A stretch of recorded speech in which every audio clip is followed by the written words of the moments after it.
Chapter 11. A Cake for the Courier. Mhina hummed her favourite song, the one about Grandfather's magic bow, as she patted the little cakes together. Gage and Grandfather called them power cakes because the ingredients of oats and other good things gave them energy to practice longer. The tea kettle whistled on the stove under the rustling of the leaves in the wind. Holding her shawl tighter so it wouldn't blow away, she left the cakes on the tray and hurried over to the kettle. "Mhina, what are you doing?" Mother asked, coming out of the house along the stones embedded in the earth. "Being a good Fairhain, Mother." Mhina resumed her humming as she prepared to grab the kettle handle with the rag. "Hold on, you'll burn your hands. What are we doing here?" "We're making a lunch for Toga." "For Toga?" She handed the rag to Mother. "Yes, I can't bring a lunch to Gage anymore. You can take a lunch to your father, as he trains the horses." Mother poured the hot water into the tea kettle Mhina had loaded with the raspberry tea from Mother's collection of canisters. "But you already do that. You also were the one who made the lunch for Gage. But now, Gage is gone, and Toga and I will be together someday, so why not start now? I also need to learn how to cook. Right now, I only know how to make power cakes. Can you start teaching me already?" Mother laughed into her long sleeve. "You're a better Faha than I was. I didn't learn to cook until I was 12. Mhina returned to her cakes and bundled them together in a handkerchief. "Even Grandfather has Annanette to make his lunch. Toga will have me." "Well, all right. It can't hurt to make a lunch for Toga. He is one of our Sagan after all. How do you expect to deliver this tea to him, though? Is he going to sip from the cup as he rides around on his donkey?" Mhina reached over and took the water skin off the wall. "I have it all figured out." Mother's face shifted into a new smile before another laugh erupted. During the part of the afternoon when Toga usually rode through, Mhina waited for him where the road curved, unable to keep her smile away. A yelling voice and a bray sounded in the distance, and around he came, running with the donkey keeping pace beside him. The corners of his black poncho waved like a flag. With the water skin and tied handkerchief hanging off one arm, she raised her other and called, "Toga!" His mailbag bounced with each of his steps. She raised her voice louder and called again until he finally noticed her. He raised an eyebrow after coming to a halt with his donkey. "Toga, can you stop for a minute?" Gritting his teeth, he looked behind him and snapped his head back. "Yeah, let's go down the road farther." "If you insist. I brought you some lunch. Can you stop and eat it?" His gorgeous grey eyes finally landed on her things, and he grinned. "As long as we can eat it in a quiet place with no one around." "Of course. But not my house. My mother will talk over me. If my father is home, he'll talk over her." Toga nodded rapidly. "Sure, let's go." In a small clearing off the path from her house, Toga tied Haggis's reins to a tree. Haggis was his donkey's name.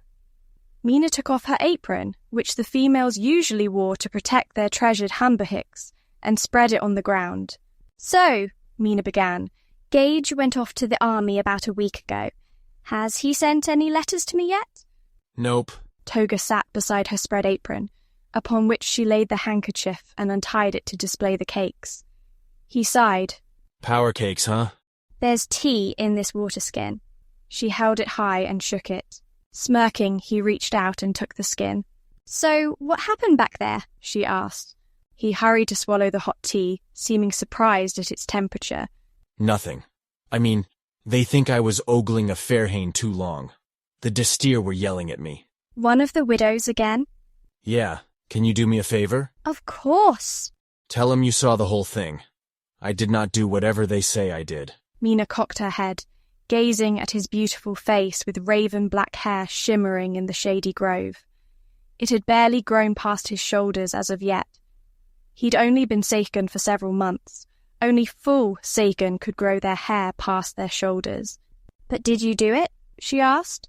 He stuffed a cake into his mouth and shook his head, his eyebrows sinking low. "I believe you, Sagan." He managed to smile despite the wide bulge of food in his cheek. He was still beautiful. She laid her face on her hand, watching him. Toga, why do you always wear that old black poncho? You got a problem with my poncho? She shrugged. No, but I could make you a new one. A bluish one to accentuate your eyes. I'll spin the wool and everything. He looked over the power cakes to choose which one to eat next. Well, he began in that short-voiced way of his. I wear this poncho because it was my father's. Mhina rounded her mouth, saying, Ooh, forgive me, Sagon. He smiled sweetly. You know he died right before I was born. I do. Her own smile weakened. I'm sorry you never got to meet your pa, Ben. It's okay. I just met mine and we're best friends already. I never thought I'd meet him in the first place. Toga leaned forward, extending his hand when she got a little teary-eyed. Don't cry. It's nothing to cry about. She took his hand and squeezed it. You don't see me crying. A laugh pushed past her tears. I would hope not. Sagan were never supposed to cry. Ever. That's why she would do all the crying for him. As his wife. I'll bet your mother gets lonely since you joined the army. Perhaps not, since I've been delivering letters almost every day. My grandfather has been checking on her a lot since then. 2 days ago, he cleaned her chimney. Toga leaned back. Is that so? Mhina nodded. Why doesn't she get a house guardian to protect her and do those kinds of chores? Toga's eyes had spaced out. Maybe she will. Oh, guess what, Toga? I'm going to learn how to cook, she said. That's nice. He reached for another cake. So, the lunches will get better. I'm going to bring one to you every day. He cocked his head. But sometimes I don't come near enough. He bit off a bite of the next one. I know, she said. I'll meet you at the front of the village where you usually enter. His chewing slowed. Sounds good, but... But what? He looked around them, even though they were completely alone. Mhina, there might be some days when I don't come back. I know that. Sometimes there aren't letters to deliver here, but I can make your lunch anyway, and if you don't show up, my father will enjoy it. He shook his head and opened his mouth. Instead of talking, he crammed the rest of the cake into it.